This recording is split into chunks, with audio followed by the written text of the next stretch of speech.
আমরা যারা জাহাজে চাকরি করি তারা কি মুসাফির হিসেবে গণ্য হব? এক্ষেত্রে আমাদের টানা প্রায় 8 থেকে 9 মাস জাহাজে থাকতে হয় এবং জাহাজ সবসময় চলমান থাকে। শুধুমাত্র বন্দরে গেলে 4-5 দিন অবস্থান করা হয়। এখন আমাদের নামাজের বিধান কি?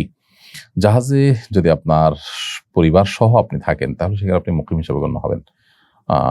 যে পরিবার সহ আছেন আপনি, জাহাজ ভিড়েছে কোনো জায়গায়, সেখানে আপনি 15 দিনের বেশি থাকছেন, তাহলে সেটা আপনার মুকিম হিসাবে আপনি গণ্য হবেন। এছাড়া আপনি জাহাজে সফররত আছেন, জাহাজে আপনি কর্মরত আছেন, 8 মাস 9 মাস ধরে জাহাজে টানা আছেন, জাহাজ এক জায়গা থেকে আরেক জায়গায় যাচ্ছে, পুরো সময়টা আপনার সফর হিসেবে গণ্য হবে এবং আপনি কসর নামাজ সেখানে পড়বেন।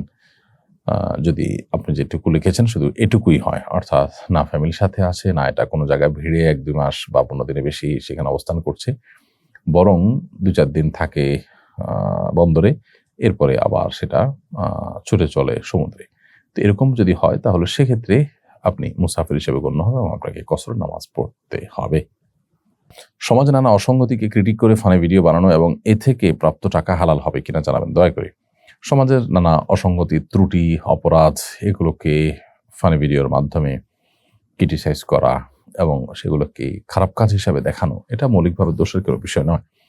যদি এগুলোর মধ্যে কোনো অসঙ্গতি থাকে শরিয়া দৃষ্টিকোণ থেকে, যেমন মিউজিক থাকে, নারী চরিত্রের ব্যবহার থাকে, নারী পুরুষের মিশ্রণ থাকে, এরকম কোনো ব্যাপার থাকে তাহলে সেটা গুনাহ হবে। এগুলো যদি না থাকে তাহলে সেক্ষেত্রে সেটা জায়েজ হতে পারে। তবে এক্ষেত্রে লক্ষ্য রাখতে হবে কোনো ব্যক্তির, নির্দোষ ব্যক্তির কোনো চরিত্র যাতে নষ্ট না হয় ফান করতে গিয়ে, অথবা ফান করতে গিয়ে সেটাই কোনো বিষয়কে নিয়ে তামাশা করা যেন না হয়, সেই জিনিসটা গুরুত্বপূর্ণ। অনেক সময় দেখা যায় সেগুলোর ভায়োলেশন হয়, সেরকম কোনো কিছু যেন না হয় সেটা মাথায় রেখে এটা করা যেতে পারে। আবার একইভাবে একটা জিনিস আমাদেরকে মাথায় রাখতে হবে যে এটা করে আপনি কোনো স্পন্সর প্রতিষ্ঠানের সাথে আলাপ করে তাদের ভিডিও, তাদের ছবি, তাদের অ্যাডভার্টাইজ আপনি ভিডিওর ভিতরে দিয়ে আপনি ইনকাম করতেই পারেন হালাল অ্যাডভার্টাইজ থাকলে।